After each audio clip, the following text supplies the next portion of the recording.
प्रभात विद्यार्थियों, सानंद होंगे। आज हम हिंदी व्याकरण में संधि से संबंधित जानकारी करेंगे। यह महत्वपूर्ण पाठ है, ध्यान से इसको देखेंगे, सुनेंगे, समझेंगे। यह केवल कक्षा तक ही सीमित नहीं है, आने वाले समय में आपके अन्य प्रतियोगिताओं में भी यह विषय कारगर रहेगा। संधि, संधि शब्द से ही स्पष्ट होता है। संधि का मतलब है मेल या जोड़। जैसे हमारे शरीर में संधियाँ होती हैं, हड्डियों का जो जोड़ होता है, मेल होता है, तो वह संधि कहलाता है। ठीक उसी प्रकार से व्याकरण में स्वर वर्ण या व्यंजन वर्णों का जो मेल होता है, उस मेल से जो परिवर्तन होता है उसको हम संधि कहते हैं। जैसे मनुष्य के शरीर के ढांचे में संधियों के माध्यम से, हड्डियों के मेल से फिर धीरे धीरे शरीर की संरचना तैयार होती है। ठीक उसी प्रकार से मुख्य रूप से जो है व्याकरण में संधि का बहुत महत्व है। तो इसलिए संधि का अर्थ है मेल या जोड़। संधि का अर्थ है मेल या जोड़। दो वर्ण, जब वर्ण स्वर या व्यंजन, कोई भी हो सकते हैं, स्वर भी हो सकते हैं, स्वर या व्यंजन भी हो सकते हैं, आपस में कुछ नियमों के साथ मिलते हैं। जब दो वर्ण या व्यंजन आपस में कुछ नियमों के साथ मिलते हैं तो वर्णों के इस परिवर्तन को संधि कहते हैं। उदाहरण के रूप में देखें, जैसे परम धन अर्थ, र धन अ बराबर आ, परम धन अर्थ परमार्थ हो गया। अ धन अ, स्वर से स्वर मिलान, हस्त स्वर मिल गए, बन गया दीर्घ स्वर, आ बन गया। सर्वधन उदय, अ धन उ बराबर बनता है ओ, सर्वोदय, अ धन उ बराबर ओ। ये नियम को आगे पढ़ेंगे, अभी आपके समझ में आ जाएगा नीचे। उसके बाद इसमें आता है संधि के साथ साथ संधि विच्छेद भी आता है। संधि का मतलब जोड़ना, विच्छेद का मतलब अलग अलग करने की प्रक्रिया जो होती है। संधि पदों को अलग करने की जो प्रक्रिया होती है उसे कहते हैं संधि विच्छेद। अलग करना, अलग अलग टुकड़े कर देना। जैसे अभी ऊपर शब्द आया था परमार्थ, वही शब्द इसको अगर हम इसको संधि के रूप में लें और इसका विच्छेद करना है तो परमार्थ, परम धन आ, अर्थ हो गया, परम धन अर्थ। ठीक उसी प्रकार से सर्वोदय, सर्वोदय, सर्वधन उदय, सर्वोदय का विच्छेद हो गया सर्वधन उदय। अब इसके साथ ही साथ पहले हम संधि के भेदों को जानेंगे। संधि के मुख्य 3 भेद होते हैं, स्वर संधि, व्यंजन संधि और होती है विसर्ग संधि। संधि के मुख्य 3 भेद होते हैं, स्वर संधि, व्यंजन संधि और विसर्ग संधि। सबसे पहले हम स्वर संधि के बारे में जानेंगे। स्वर संधि, स्वर जानते होंगे, स्वर और व्यंजन वर्णों की जानकारी आप जूनियर कक्षा में ले चुके होंगे। स्वर जैसे अ, आ, इ, उ, ए, आई, ओ, औ, ये स्वर वर्ण हैं। और व्यंजन वर्ण क, ख, ग, घ, ङ, ये इत्यादि, ये व्यंजन वर्ण होते हैं। इसलिए यहाँ पर कह रहा है स्वर संधि का मतलब है स्वर से स्वर वर्ण का मेल होने पर, स्वर से स्वर वर्ण का मेल होने पर जो परिवर्तन या बदलाव आता है, स्वर से स्वर वर्ण का मेल होने पर जो परिवर्तन आता है उसे स्वर संधि कहते हैं। जैसे अ धन अ बराबर आ, अ धन आ बराबर आ। ठीक उसी प्रकार से जैसे उदाहरण है राम धन अवतार, राम अ स्वर आ रहा अंतिम में, और यहाँ इसका प्रथम शब्द वर्ण जो है वो भी स्वर है, अ है। ओ धन ओ बराबर आ बन गया, रामावतार, रामा अवतार। ऐसे ही विद्याधन आलय, आ इधर भी आ रहा, आ धन आ बराबर आ, दीर्घ धन दीर्घ बराबर दीर्घ ही बनेगा, हस्व धन दीर्घ तो दीर्घ बनेगा, हस्व धन हस्व बराबर तो भी दीर्घ बनेगा। तो विद्याधन आलय बराबर विद्यालय। अब इसे स्वर संधि के भेद जानेंगे। जैसे संधि के मुख्य भेद होते हैं 3, स्वर संधि, व्यंजन संधि और विसर्ग संधि। अब पहले हमारी स्वर संधि आई, तो स्वर संधि के भी भेद हैं। स्वर संधि के 5 प्रकार के भेद होते हैं। कितने होते हैं? 5 होते हैं। पहले आया दीर्घ संधि, दीर्घ स्वर संधि। दीर्घ स्वर संधि अर्थात दीर्घ से मतलब है, दीर्घ का मतलब बड़ा, जिसमें 2 मात्रा का समय लगता है, दीर्घ स्वर है। जैसे जब ह्रस्व या दीर्घ स्वर, जब ह्रस्व या दीर्घ स्वर, ह्रस्व स्वर जैसे अ ई उ, और दीर्घ स्वर हो गया आ ई उ है। तो इसको समझेंगे, जब ह्रस्व या दीर्घ स्वर अ ई उ के बाद क्रमशः ह्रस्व अ ई उ या दीर्घ आ ई उ आए तो क्रमशः दीर्घ स्वर आ ई उ हो जाता है, और इस परिवर्तन को दीर्घ संधि कहते हैं। इसका कहने का मतलब यह है कि अगर ह्रस्व के बाद ह्रस्व आए, या ह्रस्व के बाद दीर्घ स्वर आए, या दीर्घ के बाद दीर्घ स्वर आए, तो दीर्घ ही स्वर बनेगा। कौन सा स्वर बनेगा? दीर्घ ही स्वर बनेगा। जैसे देख लीजिए, मत धन अनुसार, जैसे इसमें भी ओ का उच्चारण आ रहा है, इसमें भी ओ का आ रहा है। ओ धन ओ बराबर आ बन गया, मता अनुसार बन गया, ओ धन ओ बराबर आ, अर्थात ह्रस्व स्वर से ह्रस्व स्वर मिल गया, लेकिन बना दीर्घ स्वर। ऐसे विद्याधन आलय, यहाँ पर दीर्घ स्वर है, यहाँ भी आ का उच्चारण आ रहा है, इधर भी आ का उच्चारण आ रहा है। आ धन आ बराबर आ ही बनेगा, विद्यालय, विद्यालय, आ धन आ बराबर आ बना। ऐसे शुभ धन आगमन, ह्रस्व और दीर्घ मिलके भी दीर्घ बनेगा। शुभ, अ का उच्चारण आ रहा है, और यहाँ पर प्रथम वर्ण आ है। शुभ धन आगमन, शुभागमन, इसमें अ धन आ बराबर आ बना। ऐसे ही रवि धन इंद्र, ई ह्रस्व ई है, और इधर भी ह्रस्व ई है। ई धन ई बराबर ई, रवींद्र बन गया, रवींद्र, ई धन ई बराबर ई बन गया। तो इस प्रकार से दूसरा नंबर आता है स्वर संधि में गुण स्वर संधि।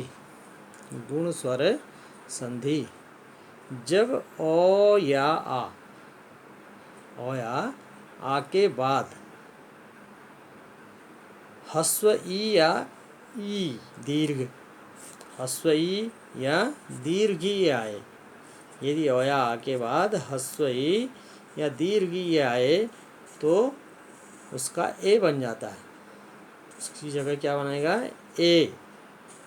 अगर ओ या आ के बाद ऊ या ऊ आए, ओ या आ के बाद ऊ या ऊ आए तो ओ हो जाता है। क्या हो जाता है? ओ हो जाता है। और यदि ओ या आ के बाद री या री आए तो उसका अर हो जाता है उसकी जगह, और इस परिवर्तन को कहते हैं गुण संधि। यानी ओ या आ के बाद अगर ई आएगा तो ए बन जाएगा, ओ धन ई बराबर ए बन जाएगा। ठीक है, आ धन ई बराबर ए बन जाएगा। अगर ओ या आ के बाद ऊ आएगा, ओ धन ऊ, तो ओ बन जाएगा। ऐसे आ धन ऊ तो भी ओ बन जाएगा। इसी प्रकार से अगर ओ या आ के बाद री आएगा, ओ धन री, तो अर हो जाएगा। आ धन री तो भी अर हो जाएगा। उदाहरण के रूप में देख लेंगे, जैसे सुर धन इंद्र, ओ का उच्चारण आ रहा है और ई ह्रस्व है यहाँ पर। सुर धन इंद्र, ये ई की मात्रा यहाँ पर ए की मात्रा बन जाएगी, ये सुरे बन जाएगा और ये हट जाएगी यहाँ से, सुरेंद्र। क्या बन जाएगा? सुरेंद्र। औ धन ई बराबर ए बना। अब यहाँ पर है महाधन इंद्र, आ का उच्चारण आ रहा है यहाँ पर, और यहाँ पर हस्व ई, महाधन इंद्र। यहाँ पर ह का हे बन जाएगा, महेंद्र। आधन ई बराबर ए। ऐसे ही परम धन ईश्वर, मौधन ई, परमेश्वर। औधन ई बराबर ए बन गया। इसी प्रकार से उमाधन ईश, आधन ई, यहाँ पर माँ का में बन जाएगा, ए की मात्रा लग गई, उमेश, उमेश। ऐसे ही और ऊ, औ के बाद ऊ आने पर धन उपकार, र औ धन ऊ बराबर ओ बनेगा, ये बन गया परोपकार। क्या बन गया? परोपकार। ऐसे ही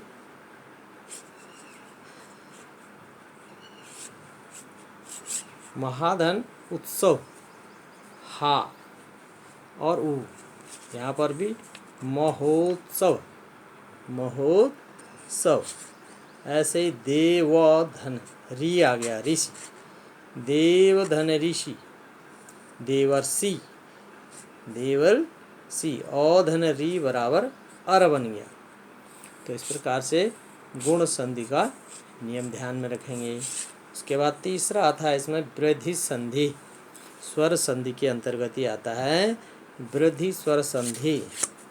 जब ओ या आ के बाद, जब ओ या आ के बाद ए या ऐ हो, ए या ऐ हो, तो दोनों मिलकर के ऐ हो जाते हैं।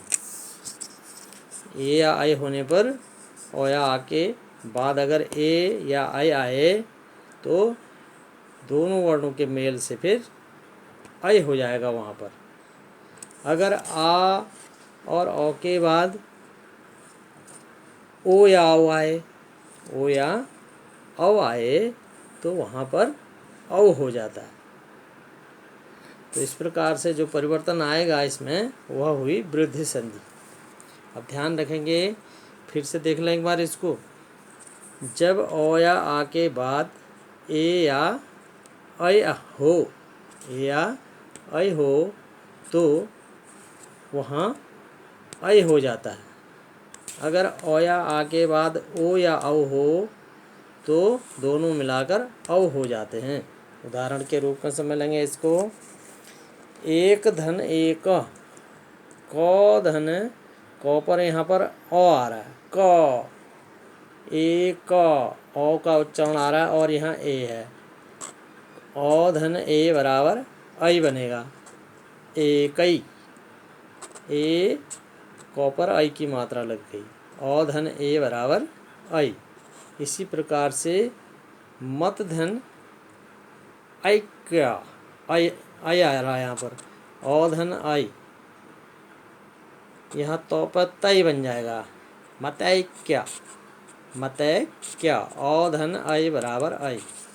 इसी प्रकार से सदा धन एव, सदा, आ धन ए बराबर ऐ, सदैव, सदैव। इसी प्रकार से जल धन ओध, ओ धन ओ बराबर औ बनेगा, जलोध। क्या बन जाएगा? जलोध। जैसे वन धन औषधि, नौ पर औ की मात्रा लगी, वनौषधि, वनौषधि। औ धन औ बराबर औ। इसी प्रकार से महाधन ओज, महाधन ओज, महौज। आ धन ओ बराबर औ, ये बन जाएगा महोज। इसी प्रकार से महाधन औषध, महाधन औषध। औ धन आ बराबर औ, ये हो जाएगा ह पर औ हो गया, महौषध। तो इस प्रकार से ये वृद्धि संधि का नियम हो गया।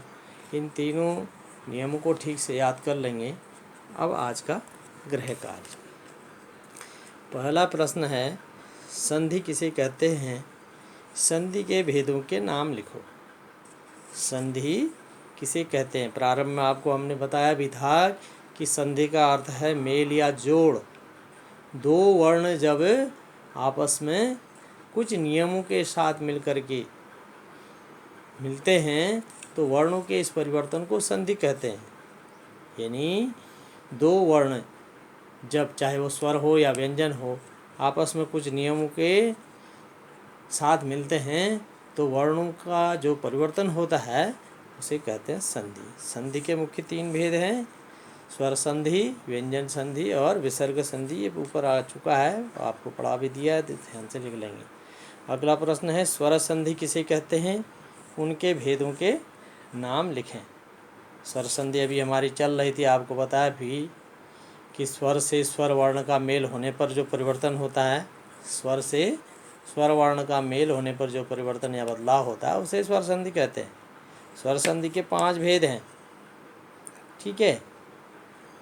उसके बाद अगला प्रश्न है, निम्न शब्दों का संधि विच्छेद करके संधि का भी नाम लिखें। स्वर संधि के भेद एक बार देख लेंगे।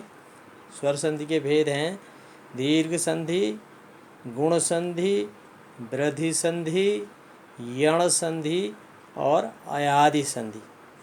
फिर से स्वर संधि के भेदों के नाम जान लेंगे। दीर्घ स्वर संधि, गुण स्वर संधि, वृद्धि स्वर संधि, यण स्वर संधि और अयादि स्वर संधि। क्योंकि अभी आपके 3 बताए हैं तो कल बताएंगे। अगला प्रश्न है, निम्न शब्दों का संधि विच्छेद करके संधि का भी नाम लिखना है। संधि विच्छेद अभी पता है कि है, संधि विच्छेद का मतलब क्या है? संधि पदों को अलग अलग करने की प्रक्रिया जो है वो संधि विच्छेद कहलाएगी। या संधि किए हुए शब्द दे रखे हैं, जैसे सूर्योदय, सूर्यधन उदय। अब इसमें कौन सी संधि है? अभी ऊपर आपने पढ़ा है। ऐसे परमार्थ, परोपकार, महर्षि, सदैव, मतानुसार, ये जो शब्द दिए हैं इनका विच्छेद करना है और उसके बाद इनमें किस शब्द में कौन सी संधि है उसके आगे उस संधि का भी नाम लिखना है। धन्यवाद। घर पर रहिए, स्वस्थ रहिए, कल मिलते हैं।